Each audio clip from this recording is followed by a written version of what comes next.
thing. It says ask the host to give you permission. Okay, recording in progress. But I'll try it again. Ask the host to give you permission. Beautiful. That's okay. I'm in. So I'm recording. As long as you're recording it, it's fine with me. Thank you all for your patience. As long as somebody is. Thank you so much for your patience with this.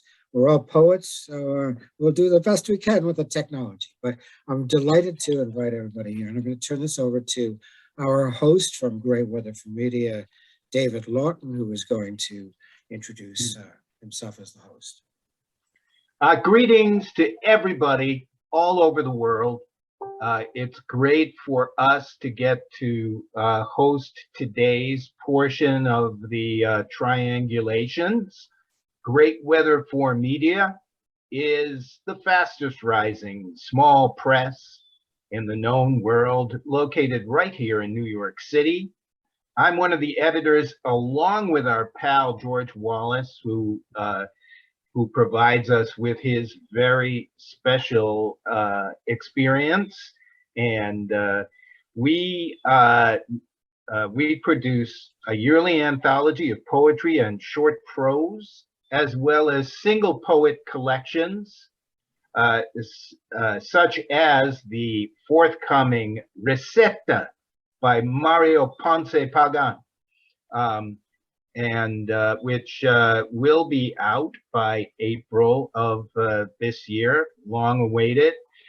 We also do lots of live events, including a weekly series on Sundays, which is just about to go live in New York again at the Parkside Lounge on the Lower East Side. We're excited about that, but we're going to continue to have certain special Zoom events, including the Wednesday 10-minute feature, innovative 10-minute feature that we offer.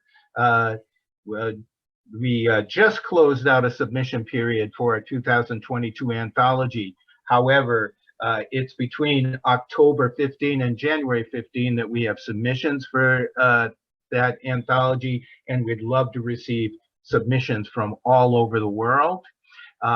If you're curious about our press, you can go to greatweatherformedia.com, simple as that, and check out, there are some videos of past Zooms and things like that, so you can get a better idea about us, as well as a blog with interviews and shit like that. But let's get on with this triangulation of world poetry. Thank you, George.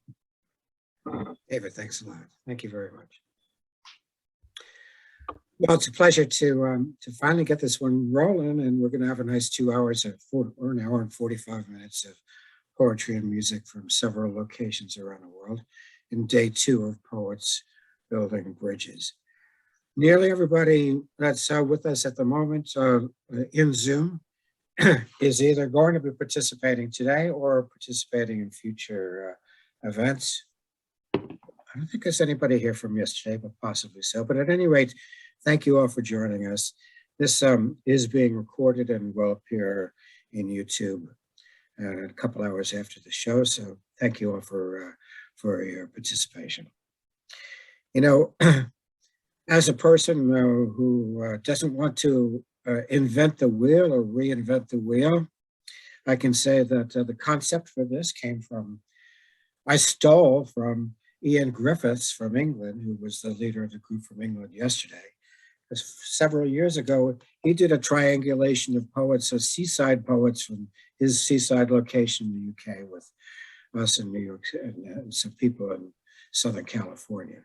So that was stuck in my head, and I never gave him credit for that. But now I am giving Ian Griffiths credit for that.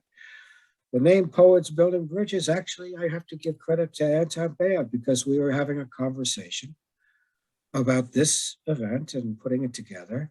And he said, yes, the biggest bridges in the world, we're building the biggest bridges in the world. And so I stuck it in my head, and I stole that phrase from Anton Baev. So now that is part of the credit for the conception of what this is and how we're naming it.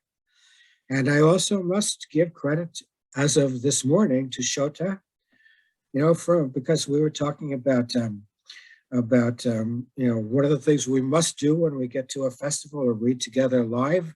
is to is to not just to read poetry together, but to drink together. I said, oh yeah, I want to drink some cha-cha. And he said, do you know cha-cha? And I said, of course. As a good drinker, I know what I know before I drink. And then that gave me the idea for a catchphrase which I've been waiting for my whole life. Never judge the truth of a nation until you have listened to its poets and drunk its wine. Yeah. So I've been living with that truth my whole life. And I think many of us have in this room, and that's what we're doing today is saying, don't judge nations or peoples by your news feed or by but what you could pick up on Wikipedia. If you want to know the truth of a nation, we need to hear from its poets, and you need to listen to its poets. So that's what we're doing today, each of us in our own way, listening to each other. So I want to thank you for all being part of that. That having been said,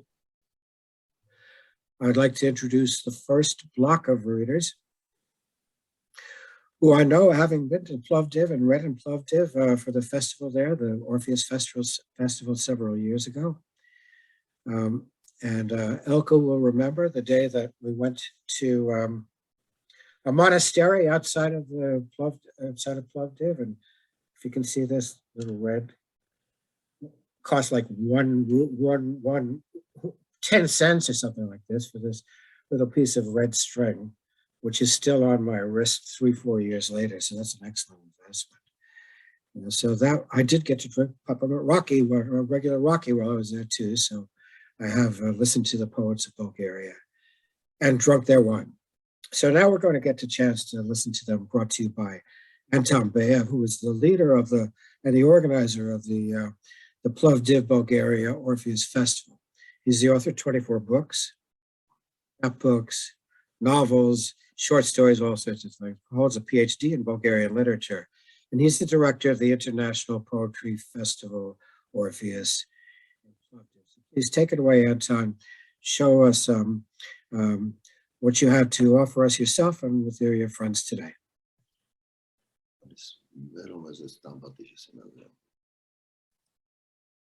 Thank you, George, for the opportunity to be a part, and Bulgaria to be a part of that online festival. Very many thanks to all of you, friends, poets, readers, listeners.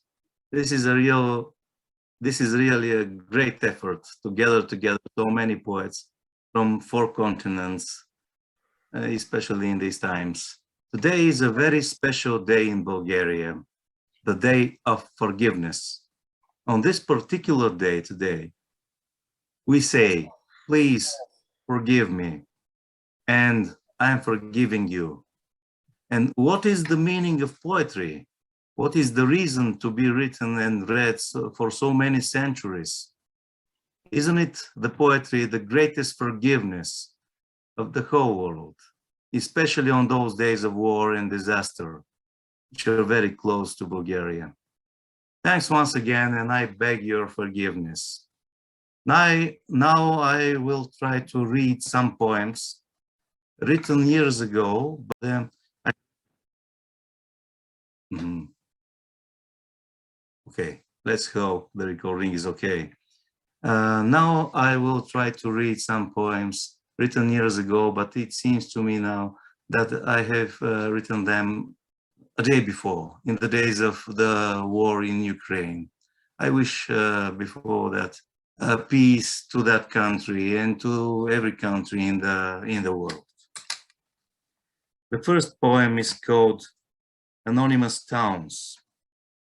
To walk across thousands of anonymous towns, labyrinths of boredom, to walk without stopping, neither in a hovel nor at stations, a Bedouin without an oasis, blinded by sun and salt, blinded by sandstorms, blinded by lack of words. 2 empty camels chew the deserts out of melancholia, to walk without stopping until arriving in a town without walls and embrasures, without underground tunnels, without bunkers, without airports, without courts, without prisons, without night guards, nameless, in a town with a single house, in a town where you're not anonymous. You will tell her at the threshold, this town is good because it's yours.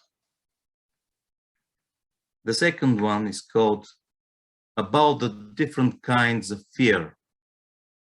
Fear not to be left, fear of darkness, fear not to be left in the darkness. My daughter told me years later, it's light when you're here, Dad. Fear of bees. My grandpa had a beehive in the yard. Fear of pricking, fear of biting, fear of burning, fear of pain whatsoever. And then fear of being naked, fear of snakes, fear of snails, fear of castration, fear of rejection, fear of failure, and then fear of blood, fear of maiming, fear to be killed, fear to kill. We are in the army now. And more, fear for the child, fear for the dead, fear for the living, fear to be left, fear to leave, fear not to be rejected, fear to be rejected, fear of rejection, and finally, fear to stop beyond, fear of staying in the darkness. The third one is called Crossing Thresholds. To cross the home threshold, the garden threshold, the school threshold, the army threshold, the university ones have their degrees. To cross women's thresholds, the hospital thresholds, which is also maternal, to cross also the threshold of your first job and the next one, and the one following it, to cross the threshold of tiredness, the boredom of crossing itself, to cross the boredom and loneliness, to cross the threshold of the child again, who is now taller than you, to cross the threshold of life, the threshold of death, just to cross. And two very short poems. Who was he passing across the town? Everyone described him as such, who he could be, but wasn't. Who was he passing across the town? We are asking now when he has gone. And the last one is very short.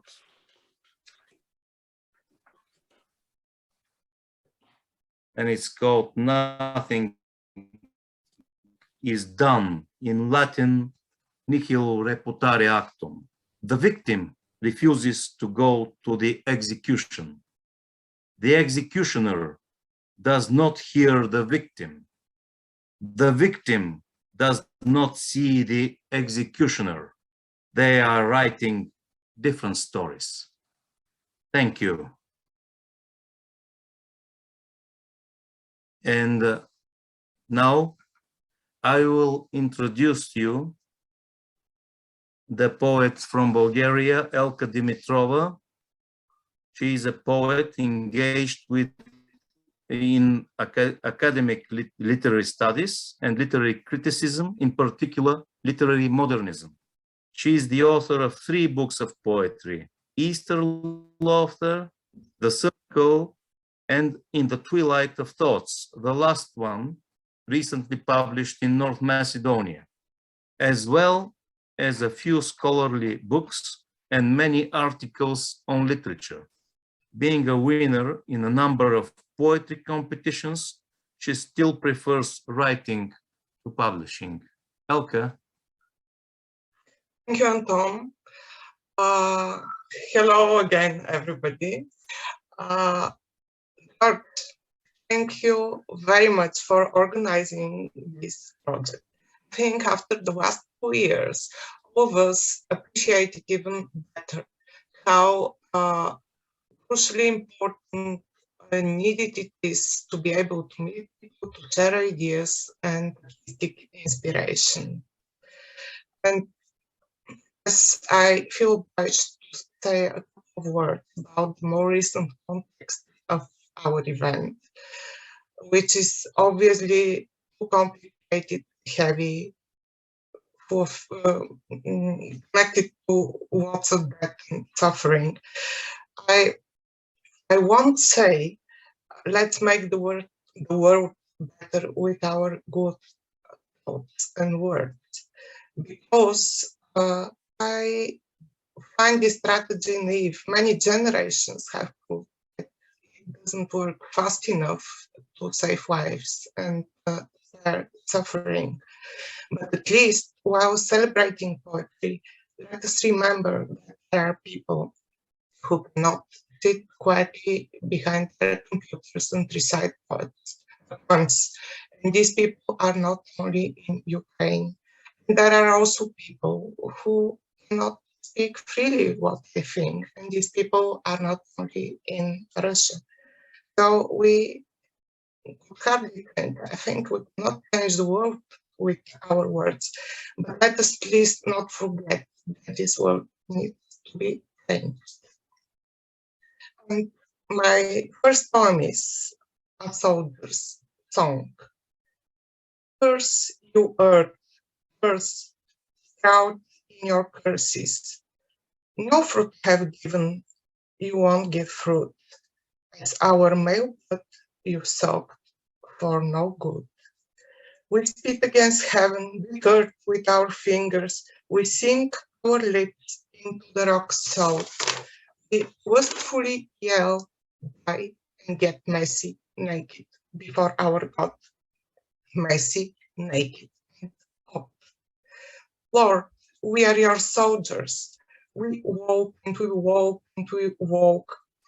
We burn the songbirds and bury the future into the twists of the smoke. We bury the hollows of our bleeding eyes, but we walk with no word, wait no rise. Yet, Lord, you're not here, and we are not here. We've turned into beasts with fasting and thirst. We've turned into beasts with mistrust and lust.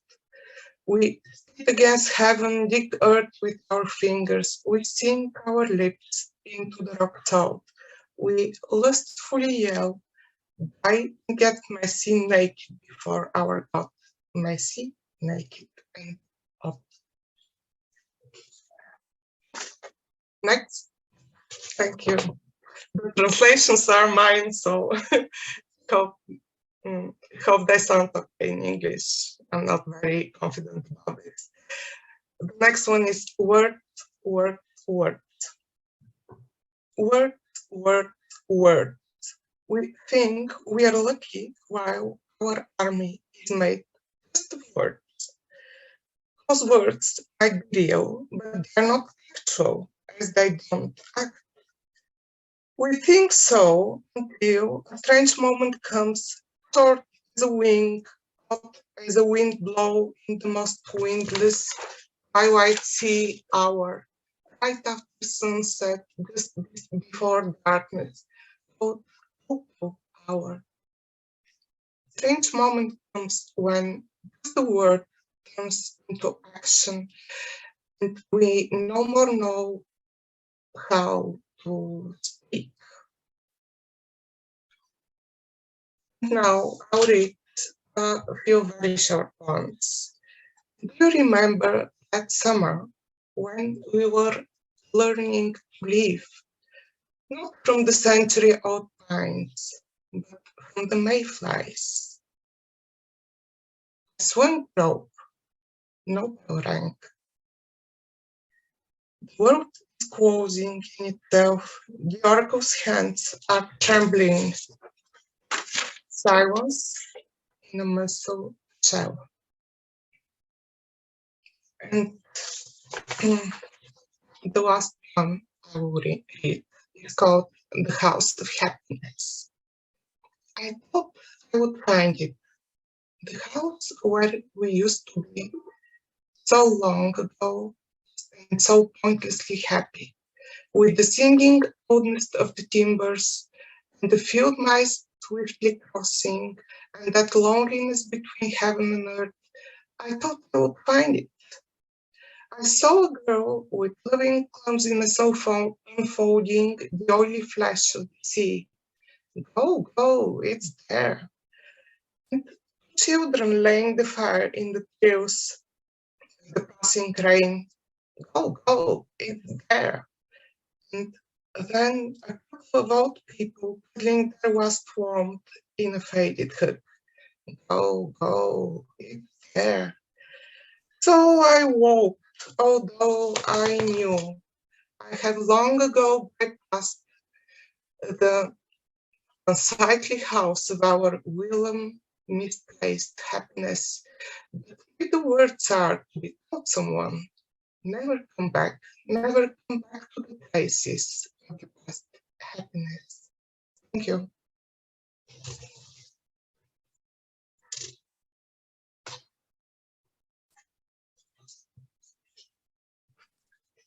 Okay, thank you, Elka. And now the third poet, but not last, from Bulgaria. This is the Bulgarian poet, musician, and art critic Ivan Hristov, who has won the prestigious Southern Spring Award for the best debut book several years ago.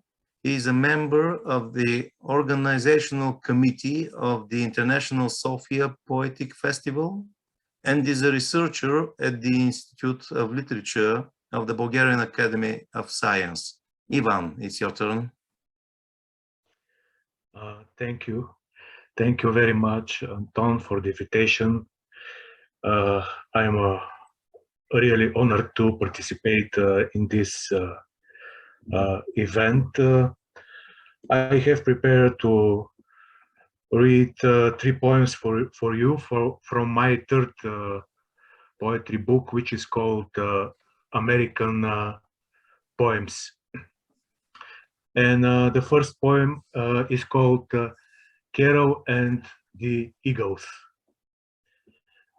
She was telling me how the eagles swooped down from the roof of her house, right there, towards the lake where she lived, and on the shore where there were fish.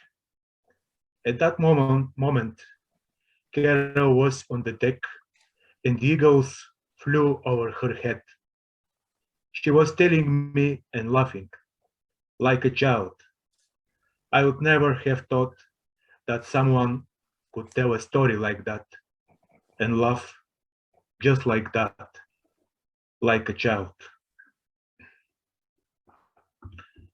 And the next poem is called, as you can see, I choose the most anti-war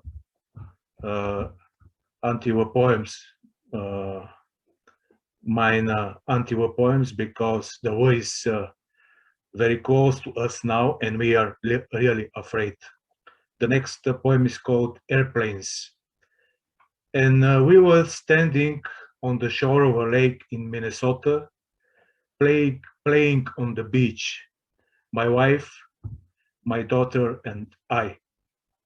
Every hour on the hour, we had to get out of the water, and every 5 minutes, airplanes would fly over our heads. I thought about it. How could we possibly have ended up here, so close to this monster's nest? And we were playing on the beach, on top of everything.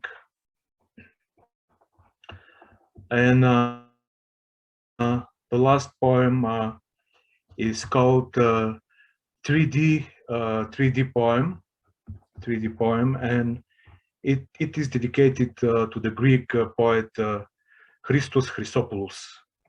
Now, as I'm waiting here in this room with a fan, a table, and two wooden chairs, how I would like to catch a glimpse of that Greece, which I saw in Minnesota at the 3D movie theater. That Greece light, warm, and breathing, like the moment before closing your eyes.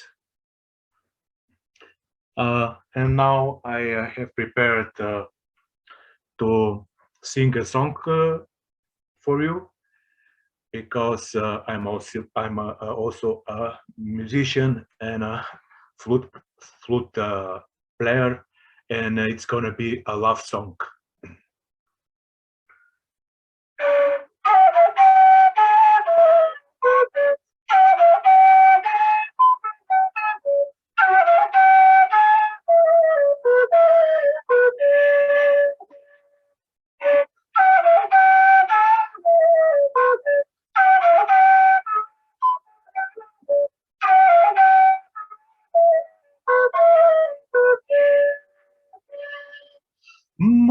Marudo navesto marudo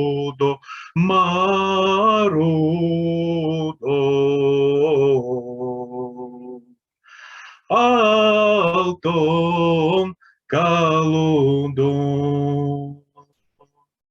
Agami torniš nabralono sostojine.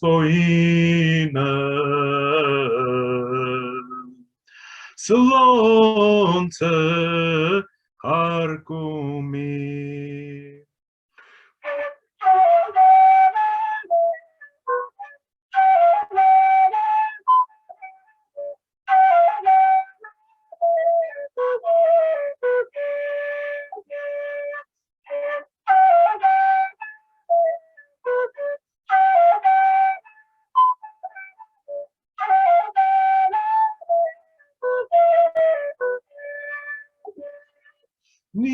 Nisačko digaj očenki,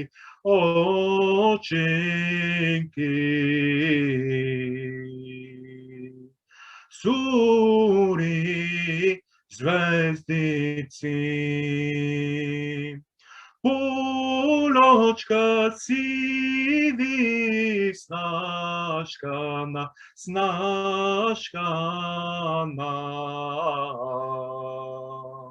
Loza solunska.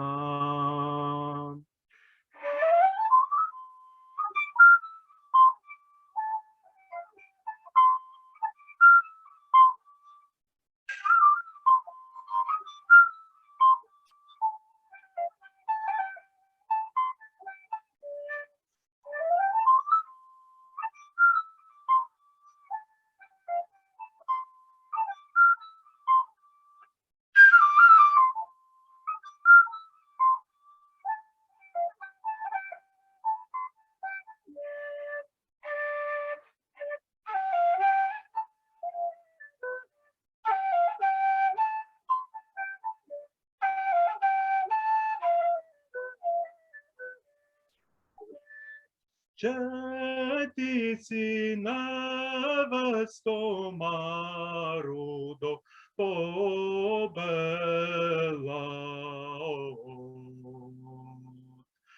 beli snegove. Agata vide marudo na sorce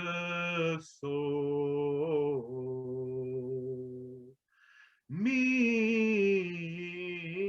preliva.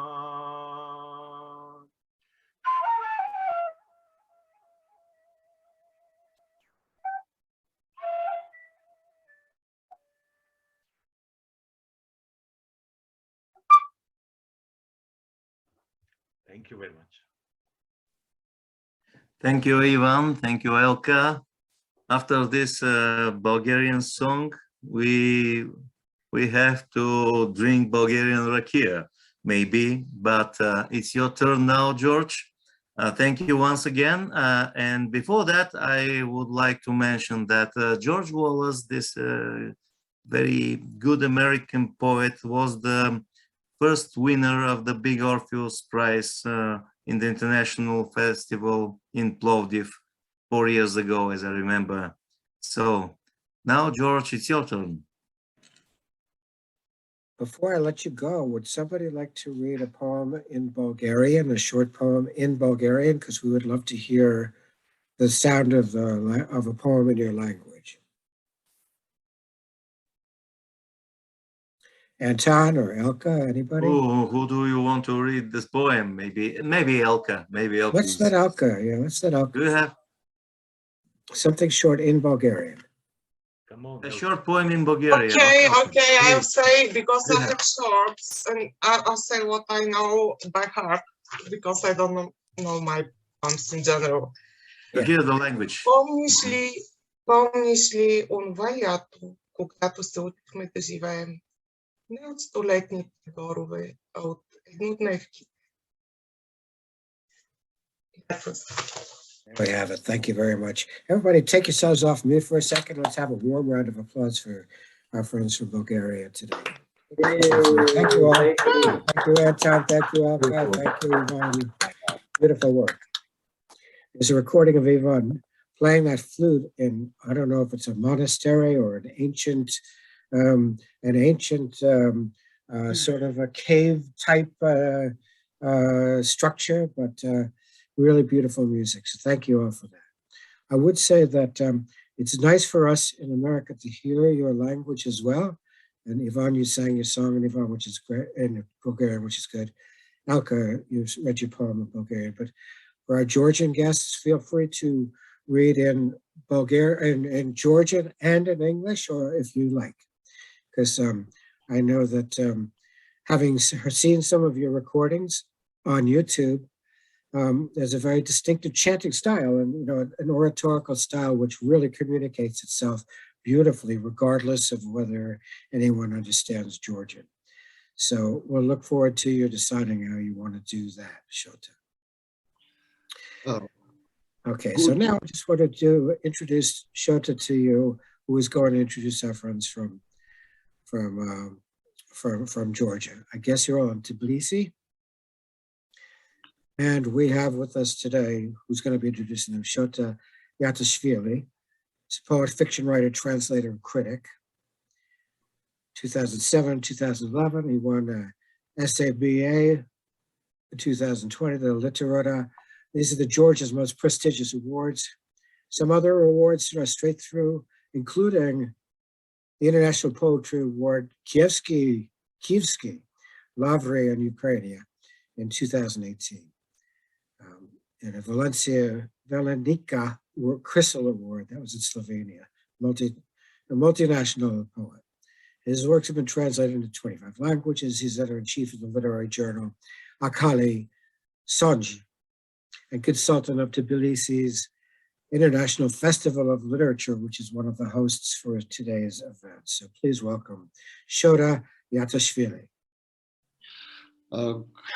Hello, good evening from Tbilisi, and no war and glory Ukraine, and in Georgia, good evening is evening of peace, or good morning is morning of peace, but now we have very hard days, and it's very difficult to say evening of peace, but we hope that days of peace will soon, and we should read and write poems every day, in the war days and in peace days. Sorry for my bad English. And I begin my reading in Georgian, first poem in Georgian language and other poems in English. First poem is about aviator. In Georgian sounds this poem like this. Prinavi, Kaprinda, da Martali აღმოჩნდა. შეაქეს დალოცეს მოუდრიკეს ქედი, გაფრინდა მეორედ და კვლავ მართალი აღმოჩნდა, მიიღეს არ დაამადლეს პური წყალი და სავარცხელი ფრთა ბუმბულისათვის, გაფრინდა მესამედ და ამჯერადაც მართალი აღმოჩნდა, აიტანეს შეეგუენ, გაფრინდა მეოთხედ და ტყუანი აღმოჩნდა, ანგელოზის სულელი პლაგიატორი უწოდეს, მაინც გაფრინდა მეხუთედ და ესროლეს, მოგლეს. The aviator, he flew off and turned out to be right. They praised him, blessed him, bowed their head for him. He flew off again and again turned out to be right. They accepted him and did not grudge him bread, water and comb for his wing and plumage. He flew off a third time, and this time too he turned out to be right. They put up with him, tolerated him. He flew off a fourth time and turned out to be in the wrong. They called him a silly plagiarizer of the angel, but he still flew off a fifth time. They fired at him, they killed him. Second poem about money. My money is beautiful, like having a flower, a tree, the sky, Gioconda. These are beautiful things, but my money is beautiful too. It lies in my pocket and I can touch it. It's little and much loud. It's so enchanting without being coy. I can show it to you again and again, and I can fix it to my buttonhole like a tulip. My money, this is a colorful performance. This is a poor decoration. This is the shiny skin of non-existence. I will strip it away and enter into existence where there is a flower, tree, the sky, Gioconda. I shall enter, a ticket for me and a ticket for you. Be my guest. You know life is beautiful if you attend it with beautiful money. When I become an old man, I think I shall give my beautiful money to the Museum of Life as a permanent exhibit. People will come and enjoy looking at my beautiful money. They will stand there for a long time excited. Then they will go home and think about it. What's good about it when you have a beautiful life, a beautiful house, a beautiful poem? They will think about it. That's a good about it when your money is as beautiful as your pregnant wife.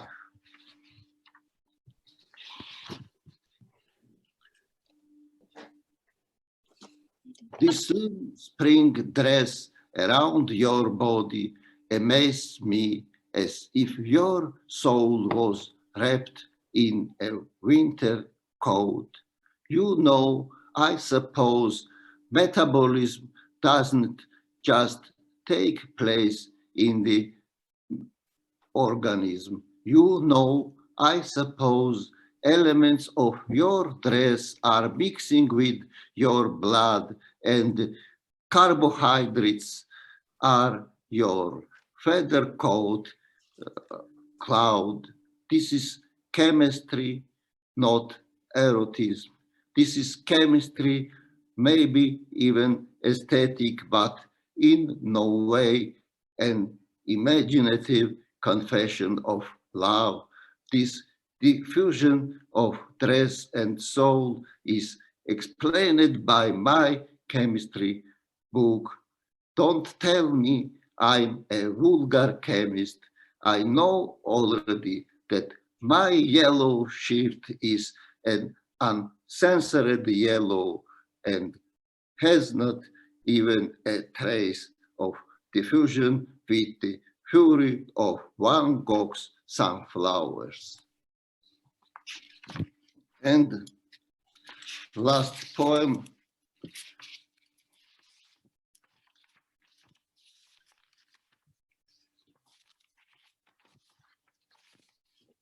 Learn me by heart. Learn me by heart this evening. Then lie down and go to sleep. In the morning when you wake up, repeat me. I shall lie down by your side and I shall go sweetly to sleep. I shall see you in my dreams with your head bent over me and muttering. I shall dream of you telling trees, stars about me as you go out into the town and entrust an object to each person to meet with the name Shota. Learn me by heart this evening, then go to sleep and be all alert only in the morning. Entrust me to people and things, prayers, grace. Perhaps I'm a poem, perhaps I'm a man, perhaps I'm bamboo. Learn me by heart or just swat me up. That's okay by me. And after me, Paata Shamugia, very influential and provocated author. Wikipedia about Paata Shamugia is these words, and I can repeat these words and add many other words. He's very, very good poet, and please, Paata. Thank you, Shota, for introducing me. Good evening. It's evening in Georgia, so I know we are all in different time zones, which is great, which shows that we have a very diverse event today, and that's great. So first of all, thank you for inviting us, for having us. It's a great opportunity. I see many brilliant poets, contemporary poets here, and that's wonderful. Yeah, I want to, before I begin, I want to just express my solidarity with Ukrainian people. They are our closest neighbors, closest allies. We have lots of friends in Ukraine, and we know that they have a hard time right now. And I hope that this horror will end soon, and peace and love will prevail on earth. At least I hope that. As for the poems, I will start with with a poem called Literature and Technology, which is somehow related to our today's event. So it's, I don't know, maybe I will read Georgian poem, one Georgian poem in the end. Maybe it would be more proper, I don't know.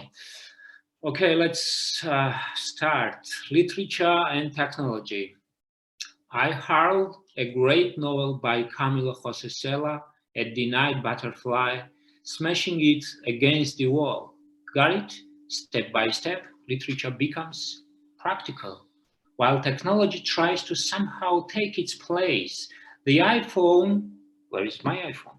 So the iPhone fits the hand better, seems to have surrendered to the shape of fingers. Well, let's not behave as ungrateful people, but Camilo José Cela, we have to confess, is better at killing butterflies. Once I used to bring a paperback edition of Lashana Dareshvili to the bathroom, but then the super soft toilet papers appeared, God bless high-tech, and his books became useless. That's a pity, but what to do?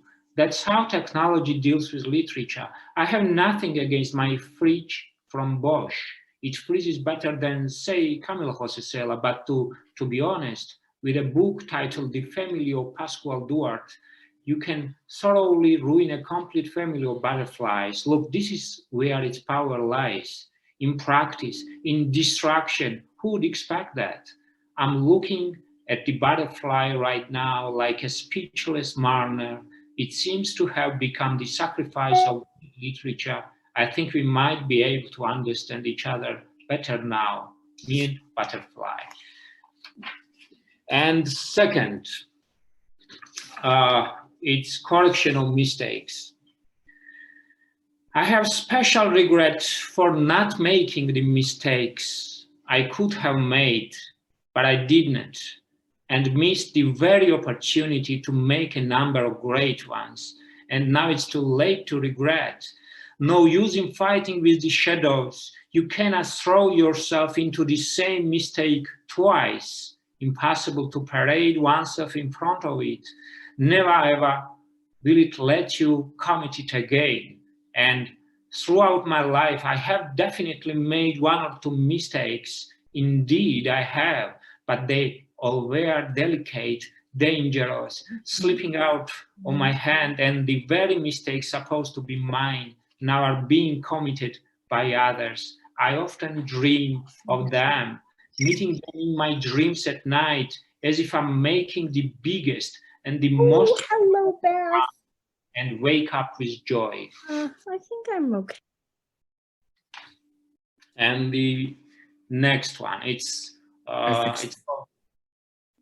called Orders. I will read first. I'll read the Georgian version and then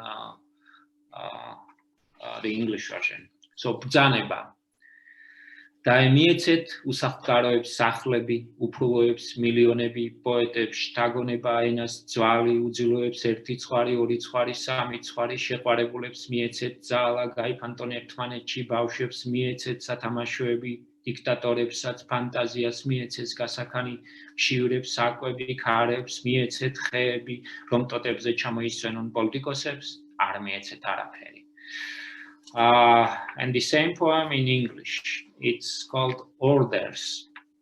At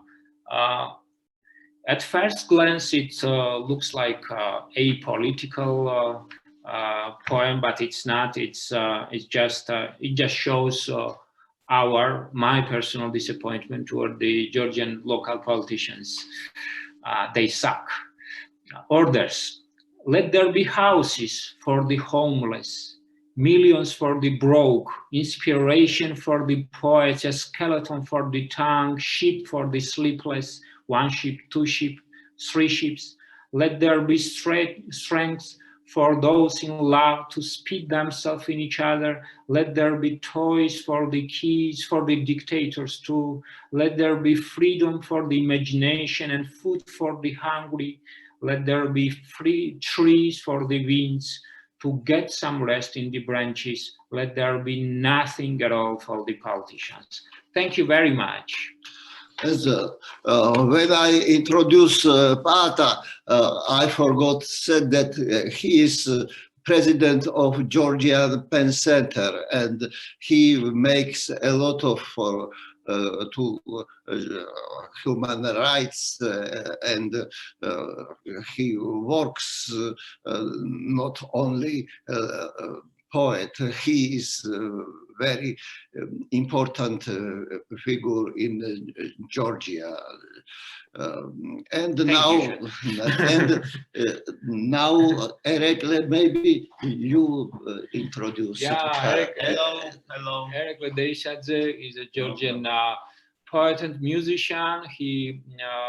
He's, you know, Shota introduced me as a provocative poet, but the definitely provocative writer and poet, it's Erikle Deisadze, who, you know, provokes so many people.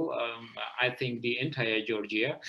Sometimes he's good at it, and he's very interesting poet, writer, and he's a very influential guy. He's a very good musician. You can Google his name, or find his music on YouTube or Spotify, and enjoy. So it's I'll help Erikle to introduce his poetry because of these language difficulties. He will read in Georgian, and I'll help him to make it more understandable in English. Thank you.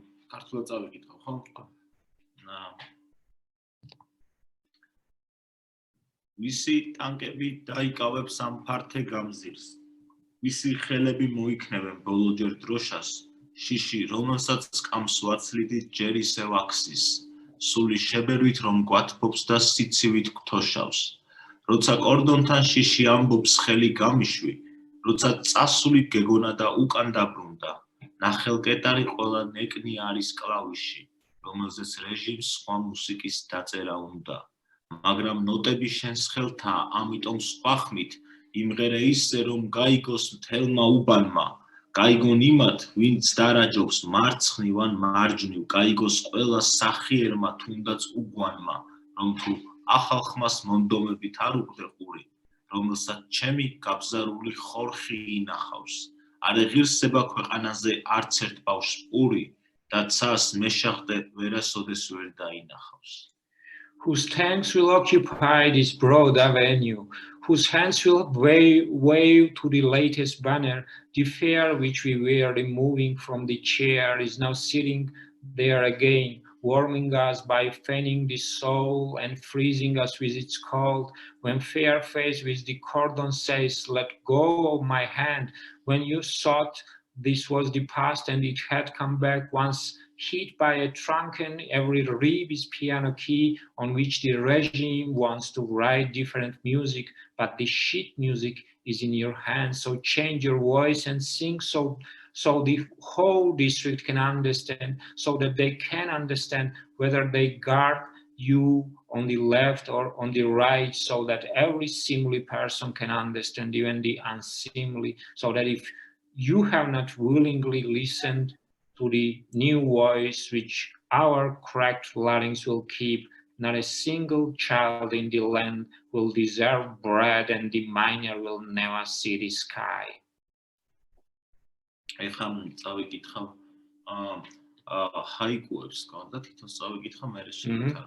Okay, now Erikle will read some haikus, small poems, and yeah, I will translate them. Ratom qivიან mamlebit dilit, იქნებ წინაპართა ბუმბულით სავსე ბალიშით კივად. Why do cocks crow every morning? Perhaps pillows filled with ancestors' feathers heart. Dro, ჯემპრი, რომელიც პირველ პაემანზე მეცვა, ახლა ფეხის საწმენდად აკდია შემოსასვლელ კართან. Time. The sweater I wore on my first date now serves as a doormat to wipe feet on. ხეებს შორის გაბმული ჰამაკი. თითქოს გოგონამ საცვალი ჩამოიწია მუხლებს ქვემოთ. hammock between trees, as if a girl lowered panties below her knees. მურაბა. სარკმელში სტუმარივით იყურება ჩაფიქრებული ალუბლის ტოტი. მაგიდაზე ახლად გახსნილი მურაბა მიდევს. Jam. A thoughtful cherry tree peeks through the window like a guest. I've got a freshly opened jam jar on the table. ისევ შემოდგომა. წვერი მოეზარდა მიწას, სანამ თოვლით აიკაფავს. გლეხები ცელებს პირს უსინჯავენ. Autumn again. Earth's grown a bird before it soaks itself up with snow.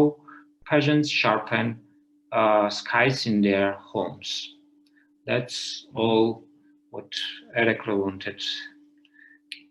Thank you. But yeah. You should sing now? Sing.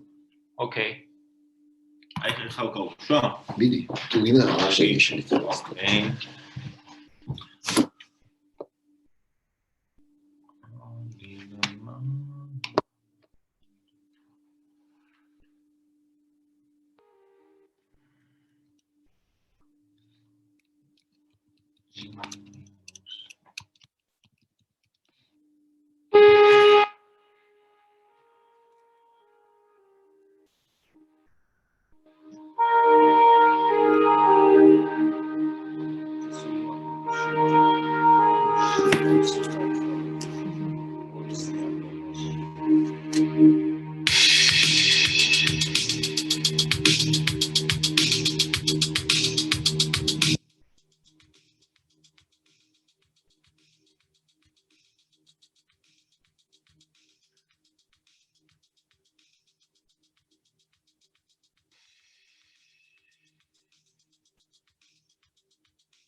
Thank you. Thank you. Thank you. Okay, take yourselves off mute. Let's hear it for our friends in Georgia, poet friends in Georgia. Yay! Beautiful.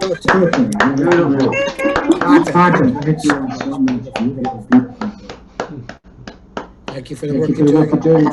Social justice. We hope to share it one day.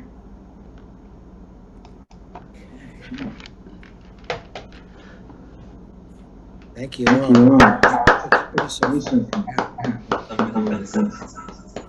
Peter, put yourself back on mute, and we're going to turn to the third portion of the show, which is some poets from New York City, friends of ours here in New York City. So who have had a chance to listen, and we can only read to you in English, but hopefully that'll be okay. We're sorry that we don't understand your language. We understand and appreciate the fact that that you are doing your work, presenting it to us in the English language. It's something we take for granted sometimes in America, but not us poets. We understand and appreciate the effort that goes into your doing this in a shared language that we speak as our first language. So thank you for that, Bulgaria. Thank you for that, Georgia. Now I will introduce the three poets and the one musician for the New York City portion. Very happy. First to introduce Chatham Gray. He's a Brooklyn-based poet, arts facilitator, educator, and philosopher. She holds her MA in philosophy from Stony Brook University. You can find her work in various publications, such as Peach Fuzz Magazine, Poetry Bay, Futures, Trading, literary magazines, among others. Chatham, welcome to the show. Hi, everyone. It's great to be here. Everything's been really fantastic to witness so far.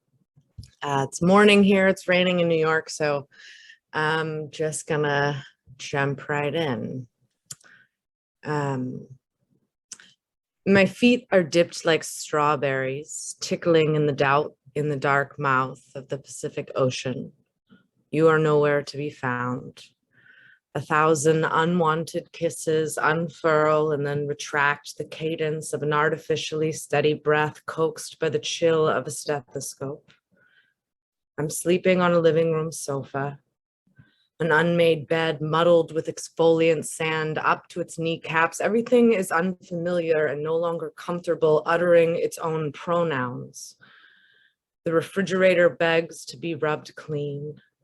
Cold with the lust to accelerate time's awkward and radiant footwork, eager to wash it off quicker than it can perform its labor, and the countertop is a stubble aftermath. Pieces of crackers in between my top and bottom jaw. A ghost is just oxygen transformed into water. Edges pressurized and bathed into indiscernible smooth surfaces. Rounded shells in forgotten pockets, a trail of breadcrumbs back.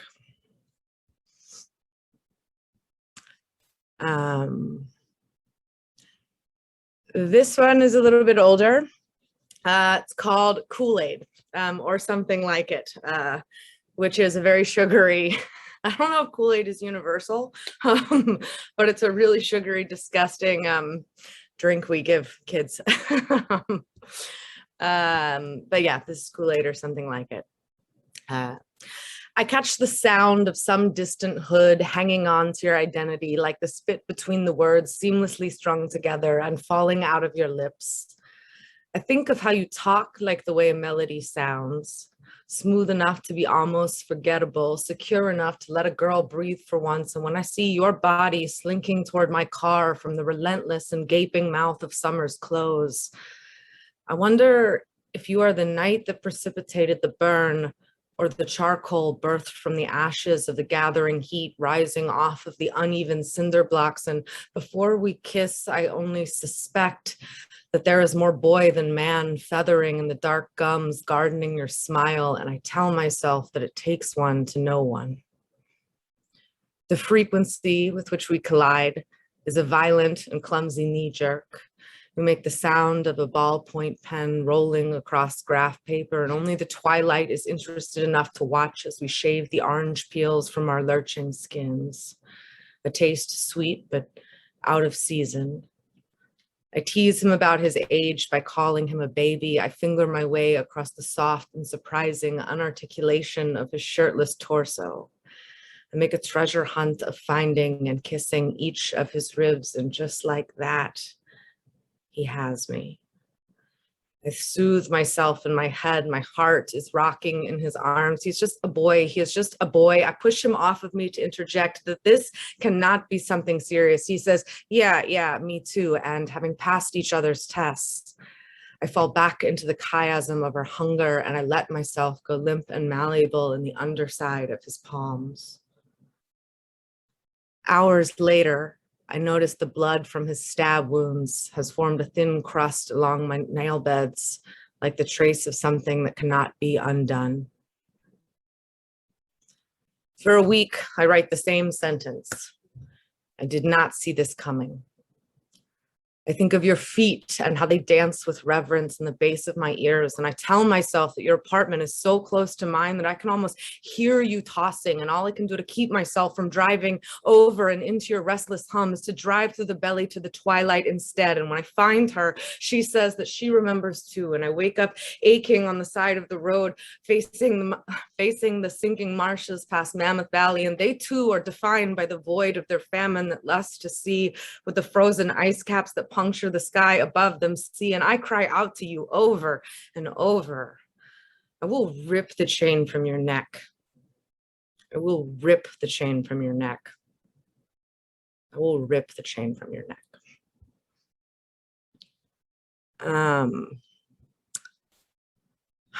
I'll do maybe one or two more. This is called Kazasui. Here, the bowels constrict, hold pleasure in place, hold pleasure to the redefinition of place, subject vulva to the geography of its own ambiguous landscape. Here, the terrain is so diffuse that a country is bigger than its legislation can attend to. Here, there is no recourse to ontology, no origin or justification, and before you know it, the gray light grips the sleeve of the room, and suddenly contour is just as imaginary as the dictionary, as pathological as an orgasm. I'll do one more. This is called Excavate. Thank you for listening, everyone. Excavate. Cripple of your cowardice, I covet you in cavities of archaic text where you are the most pungent and obsolete. The stunning trickery of your innocence and inexperience masked by the mint inarticulation of the only place I know for sure your hands don't quiver on paper. I excavate you over and over, trying to discern who is less despicable. Thanks, y'all.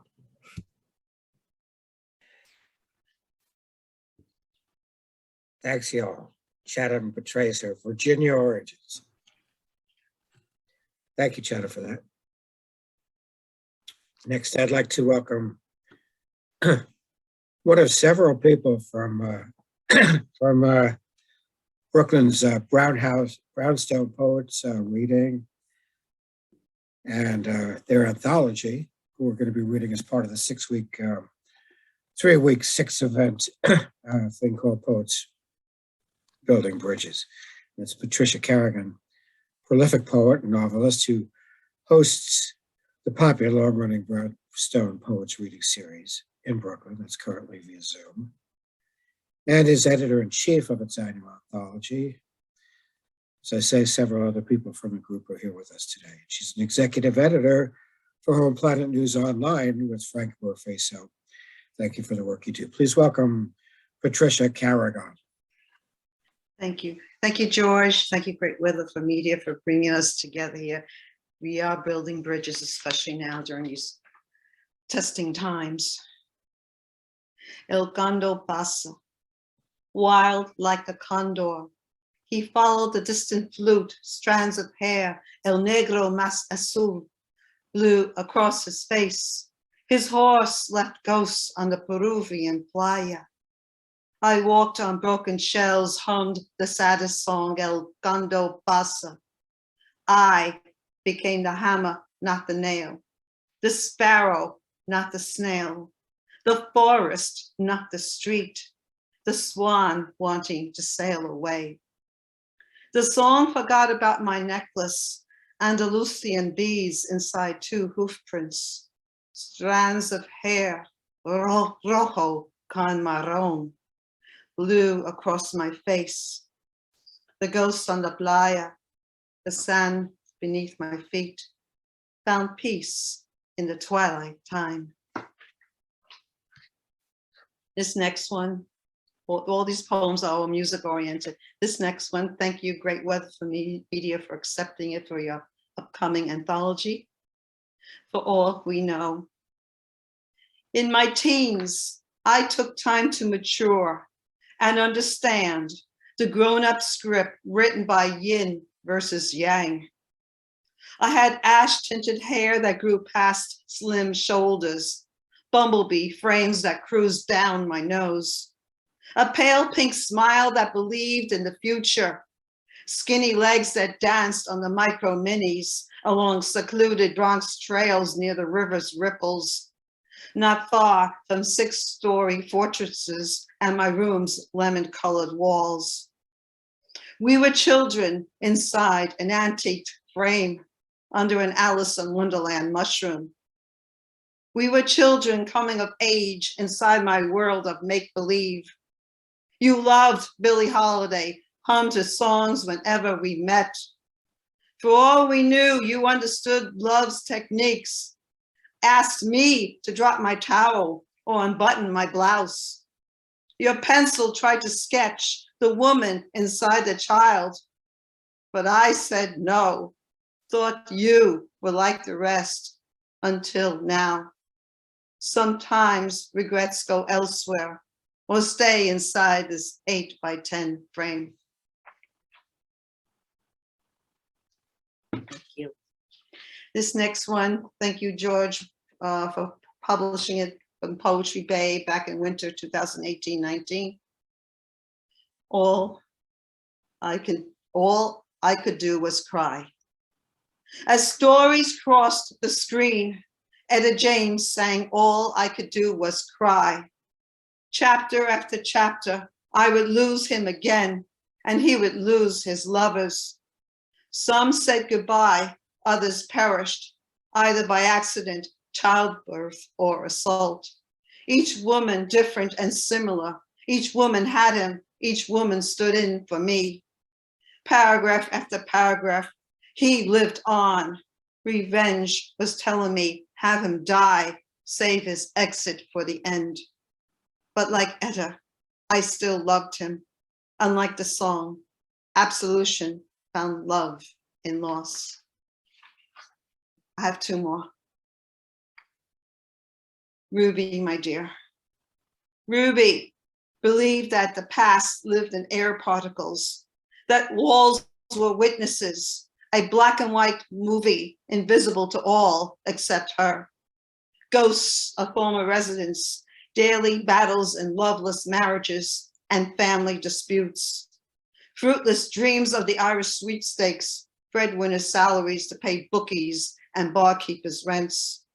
From the collapsed kitchen ceiling, a leak's a cappella rhythm banged inside a plastic pail. The voice of angry water sang about accumulated neglect.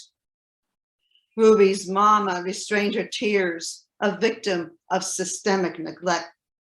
No family to fall back on, and her foster parents never cared. Her husband disappeared, left her to deal with life on her own. She had to be strong, had a daughter to raise, work 2 jobs, long hours, menial pay, sacrifice her daughter's needs, not enough to feed her landlord's greed. Government assistance had holes in its pockets, and she considered herself lucky to be eligible. She immersed herself in jazz CDs instead of crack. Monk would take the Coltrane, Grice would write his sax and more. Jazz from an earlier time named her daughter Ruby to honor Monk. Ruby studied her mama's expression, found strength in her eyes. She immersed herself into air particles, listened to the leak become jazz, let crayons recite her stories inside a thick spiral notebook. And my final one will reflect what's going on right now. Russians, inspired by Sting. A disease lives in a man, hides behind an Eastern cross, duct taped his people with sheepskinned lies. His disease thrives on the past. A grown man plays colonizer games with no questions asked. His disease continues to attack, where resilient sunflowers grow taller, stronger, faster than fire from bombs and guns, faster inside those who've had enough. Iron curtains have deep-rooted cracks, can't keep the truth or sunflowers out. Yes, Russians do love their children. Most say niet to Putin's sick game. I am Ukrainian. I am also Russian. Two nations planted my DNA tree. Resistance and biology have no borders. And from these hands, my sunflowers grow. Thank you again. Peace. Free Ukraine.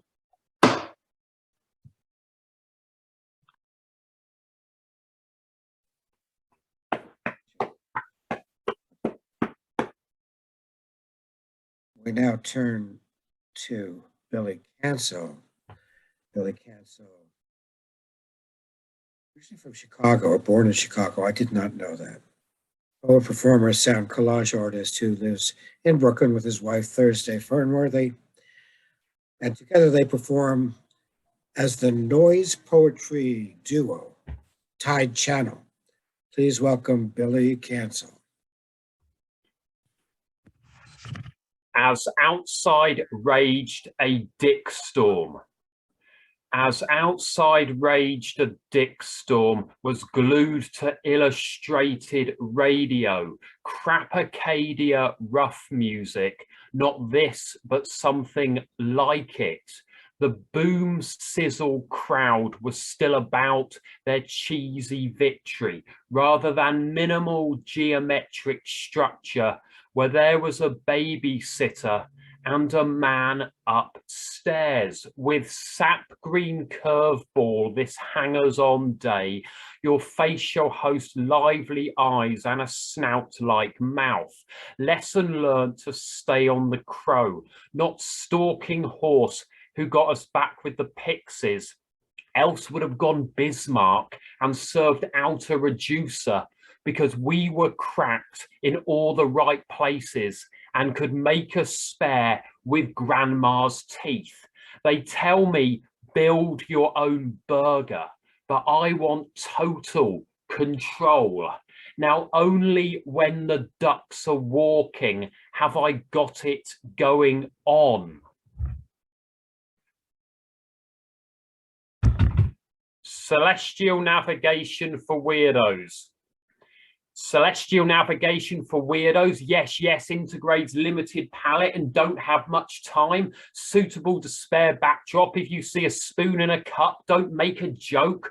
Bright wash of brilliant disregard. Absolute lack of community attachment. Incidentally, this is the point conventional Gothic trots in like a 1,000 horse charge, and it won't be worth a single radish. Copy flow break, then flick the Peter. It will be all there in turquoise, purple, deep lilac. If you see sharks by day, play your radio all night, and nothing if not consistent. Dreamt of a grey pink cloth patched hill beneath a blue gauze sky and a single red spot where the nerve was damaged. If you would like an update on the status of your application at any time, please email ironhorse@alienlandscape.gov.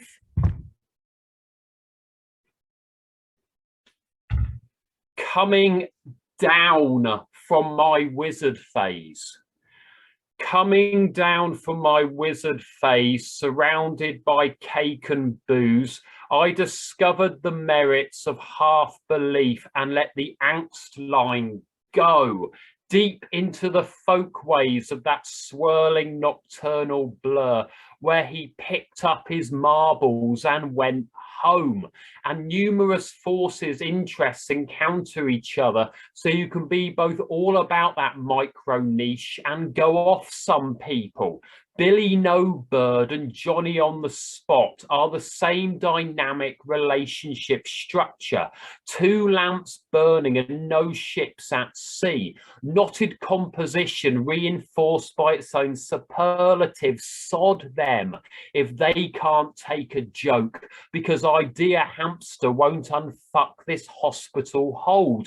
Commuting daily to and from inverted commas just for a chicken in a basket at the Stardust Hotel.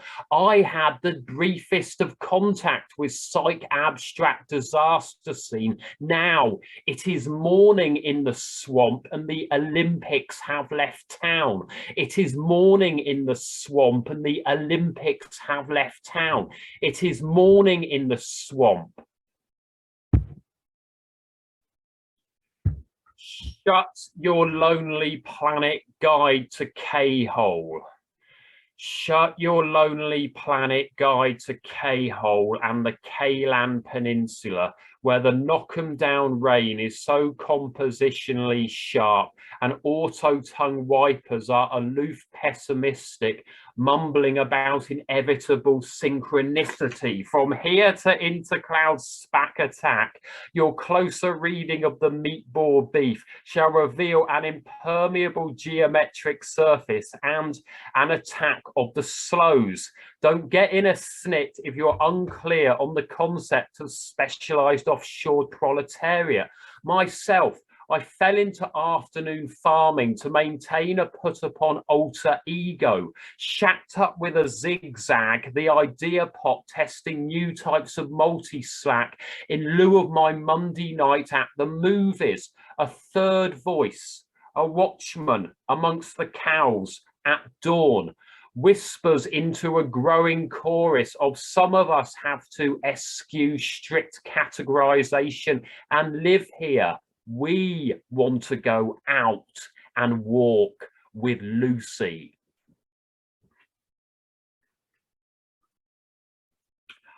I am your last red light.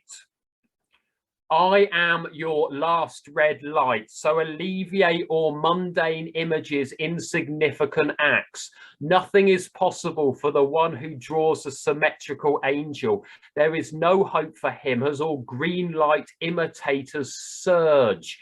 Broccoli, white, purple, fresh, scarlet, prove I harbor no significant urge to withhold information from your activated strategy board, your stringy, unchewable grace. Wherever it is sharp, always is a wide word. Amongst the conifers, always is a wide word. Flaccid energy arc, or some sort of cruise thorns also. Everything at once, or something all the time.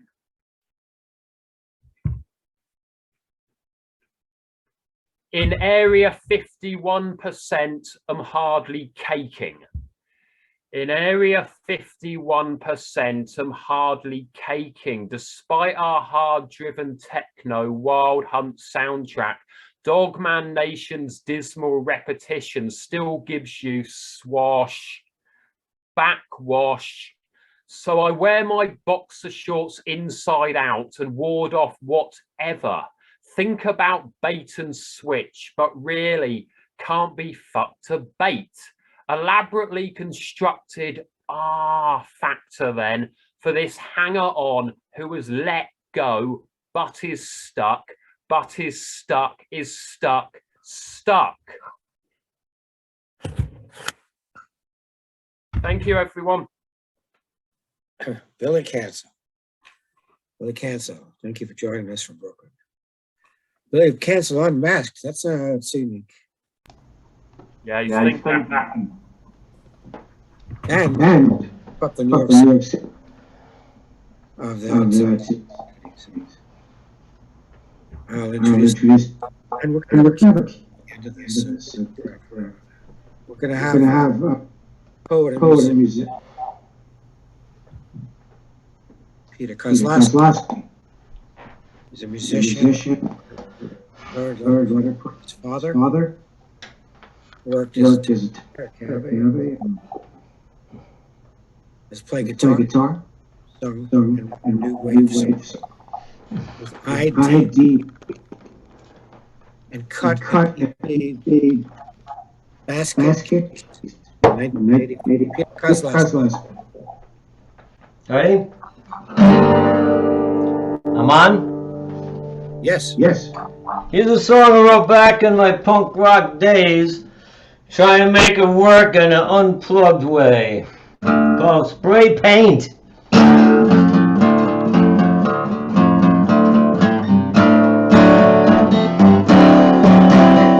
Where they're sitting around the agency, biting on their nails. They're the ones that go creative, the ones that have to sell. They got a sexy little brainstorm, bound to be a hit. Go ahead and try it. When you come around to paste it on our neighborhood, there'll be somebody waiting and you make a stupid mistake. Get a stupid answer from some wise ass juvenile. Never seen that happen on kick on the street. And then the case calling you a liar, gonna deface you. Reader of the televised spray paint, right on the wall.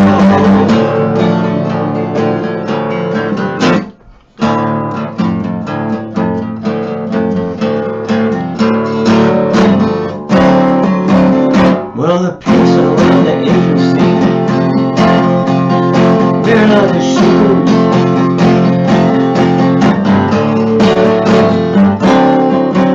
They got us sitting on our hands, bloody eyes and cutting on me and cutting with a couple. But it's just a couple of weeks. Some facts that they may be different. They still could do it under wraps. If there wasn't troublemaker, stirring up a fuss about some half-truth, getting people up in arms, spreading accusations, and a wall about it, spread discontent. Don't for the building defense, you reader of the televised spray paint, right on the wall.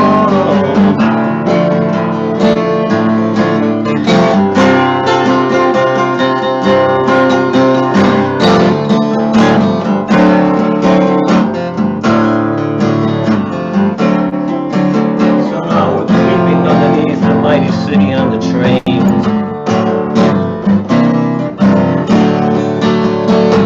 Screeching around the empire. And all the little worms, all the things that just confront you and tell you what you want.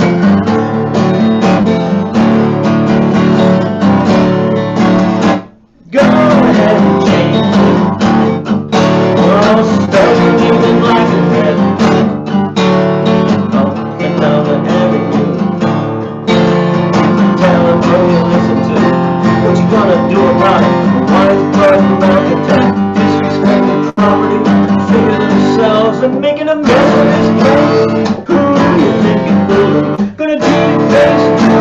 Being the one to tell about his bad thing. I'm walking on the wall.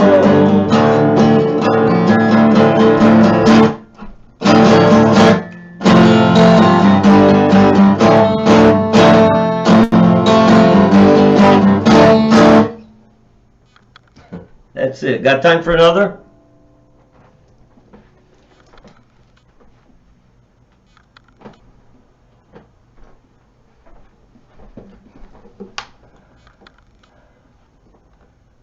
Should I just sing another song or we gotta go? Well, maybe. Yeah, one more. All right, this if we're building bridges, we're gonna have a love song.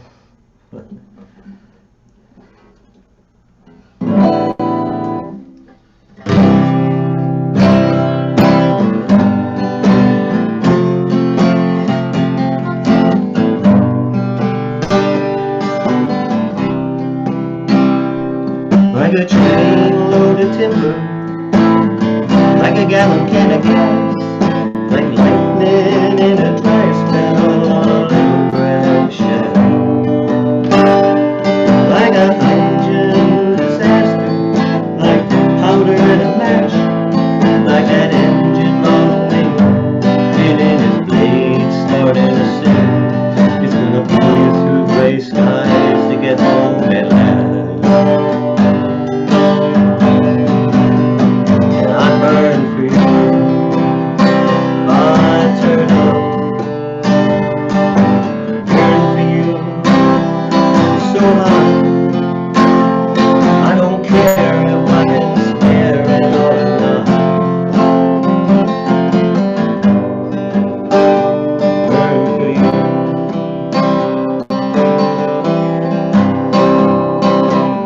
Like a head steak wartime, like investors in a crash, like a parent with a sick kid and a drinking on the land.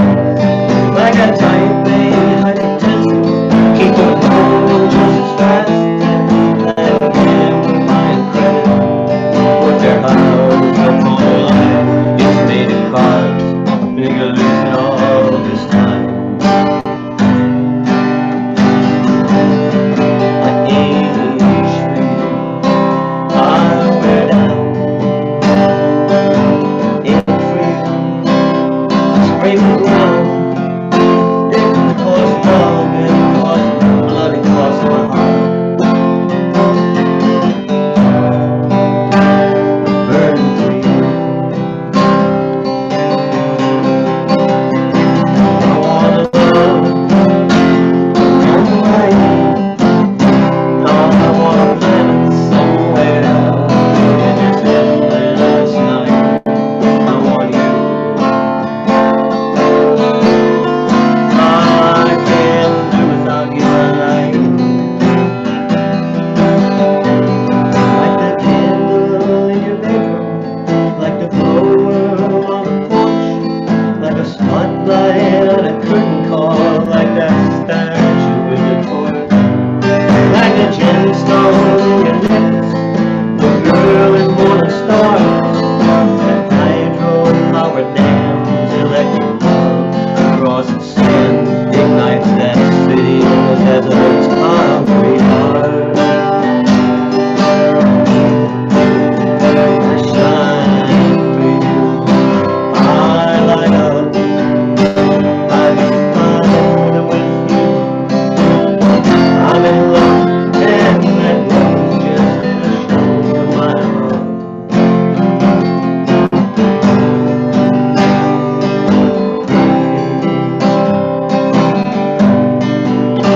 Shine burn for you.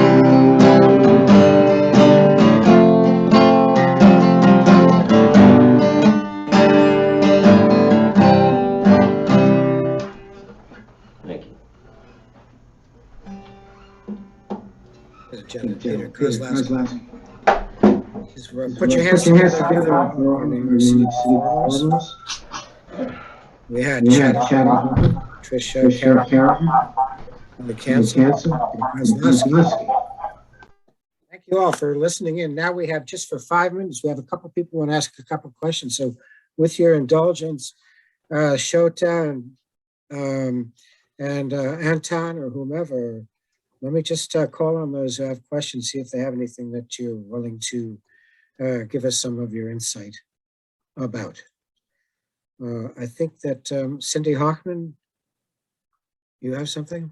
Yeah, I'm curious about publishing, the publishing deal in your countries. Is it hard to get books published, or, do you do what we here in America do, just submit to put various small presses and you know, and I want to know where we can get your books if possible, you know, just to have them. I'd really love to, you know, see the words in front of me, And even tell if I what do you can't think? understand them.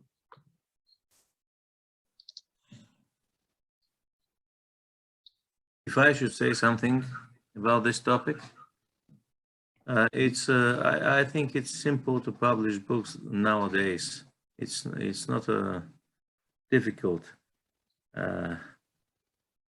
It's not so difficult, but the problem is how a good book, a serious book, especially a book with poetry, can find its readers.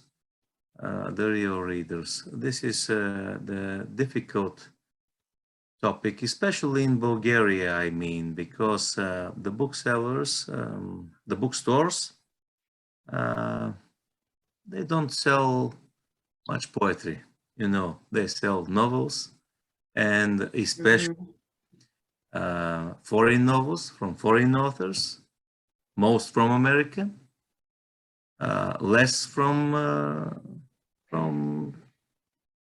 local countries or even from Bulgaria. But I think this is not a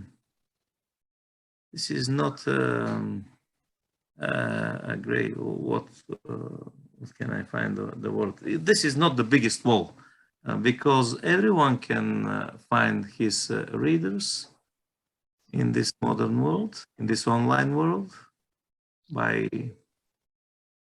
Facebook, internet, and so on. And festivals, this festival of George Wallace is kind to communicate, to introduce to each other, to become friends for further. Thank you for that. The same is true here. Really, the same is true here about people not buying poetry. Although we have a thriving community.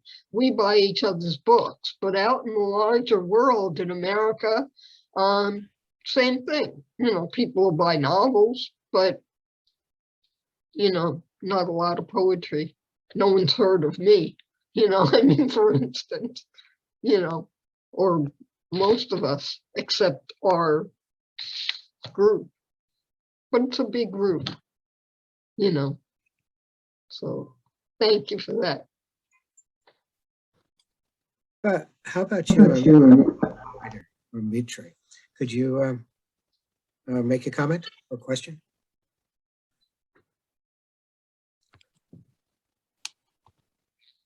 Me? Mira. Oh, Amira. Yes. Yes.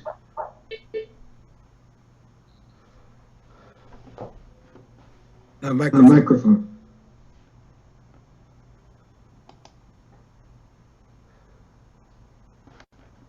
Amira.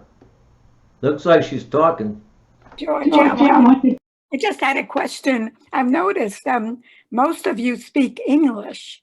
Is that, do you learn English in school? Or I was surprised when I heard the news reports, how well the Ukrainian people spoke the language. You know, in America, most of us barely get through, you know, 1 or 2 years of French or Spanish and don't speak it. I mean, is English regularly taught in classes?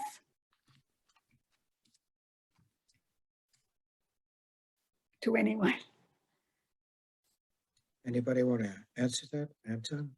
I know that in Dutch, in Holland, they all speak 5 languages. Oh, yeah? Yeah, from school language learning. No, I was impressed. From country to country, it's different. But maybe someone else welcome. But I can say personally, I have the opportunity to be at the English language school during the years of communism. It was very difficult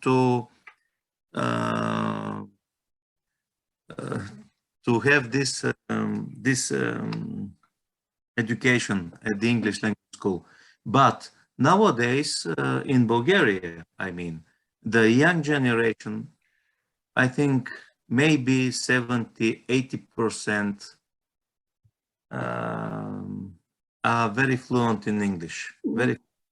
And what can I say? English is like the world's Esperanto now. Cannot do your work without English. So maybe this is the important thing why everyone in Europe, not everyone, well, I know that in Spain they don't speak so much, not so much people do speak English. They speak maybe French there, but still, you see all those communications, online communications. We cannot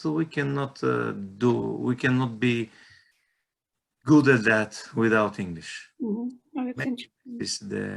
I don't know how this influence the English language. Yeah, well, I would say that it's most of us don't speak fluent English. We speak English, but not a very good one. So maybe this influence the English language, but it's not my topic. I'm not. To me, this is a question of, Americans are in a position of privilege right now in terms of language. And it's incumbent upon us to try to do our best to, first of all, appreciate that, acknowledge it, and try to understand and learn what we can from other languages to the extent possible. That's my personal opinion about it. Amira, you are now unmuted. I'm unmuted, yeah. Thank you so much, George, for organizing this special event. And thanks go to the contributors too. Such powerful voices of talented poets and musicians from different countries to share their thoughts and emotions, and also our concerns where the world stands today. So wonderful to hear poetry in Bulgarian and Georgian languages. I'm an Albanian-born poet, bilingual. I write both in Albanian and English, and this event was so special to me. And I would like this project, Poets Building Bridges, to, in the future, if it can be extended with other countries, and poets and musicians from other countries, including my country of birth, Albania. I would love that. I would be happy to do that. Albania and Albanian-speaking peoples and the Balkans, I think we could easily put something together. And I share with them, I share with Anton the same so at the big from the communism era. Thank you. That's my one word in Albanian. I think we have time for one more question, which Karen, you have a question or comment? Karen Newcomb? I have a little bit of both. I was at this event yesterday, and I had the same feeling today that this is a gift, really. And I thank everyone who participated and George for putting it together.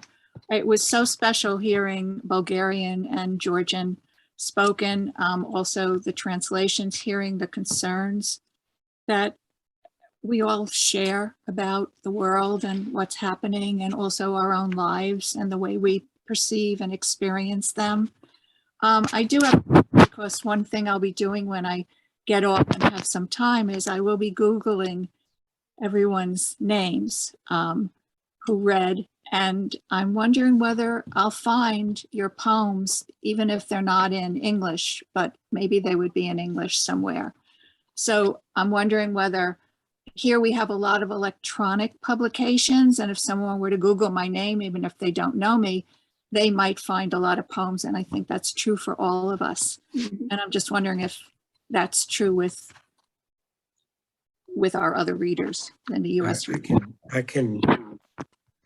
I can give the first answer to that, in that, yes, I gathered together examples from everybody's work that you heard today, and for all 6 episodes, which you can find on Poetry Bay Productions as a playlist. All of the musicians are in one group. All of the poets are in a second group, and that's on Poetry Bay Productions. You'll find that if you look. But yes, so all these people are available in some capacity, in some volume, and well-deserved, all of them, for their work and for what you can find. So yes, you can find them, Karen. That's the easiest way, is just to go and turn on that playlist and you'll hear everybody, including yourself. You're on there. So. And I would like to add also that if you message us, you can find us on Facebook, and we can send digital copies of our books. So if you would like to read something from us, our poetry, you can send it to you. Thank you. Directly. Yeah. Lovely, thank you. Good. Yeah, that would be nice.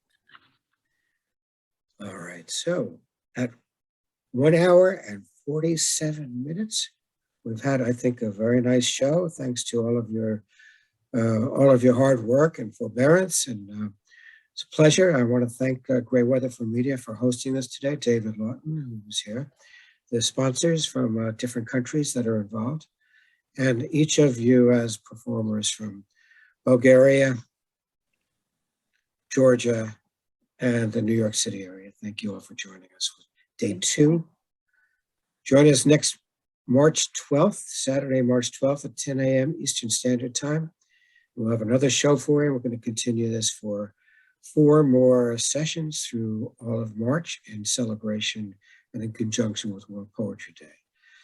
So thank you all. I'll give you my own personal round of applause, but if you want to, before I shut off the recording, I'm going to wish you all safe speed, Godspeed today, and put your hands together, please, one more time for each other, for all of us here. Thank you for doing this.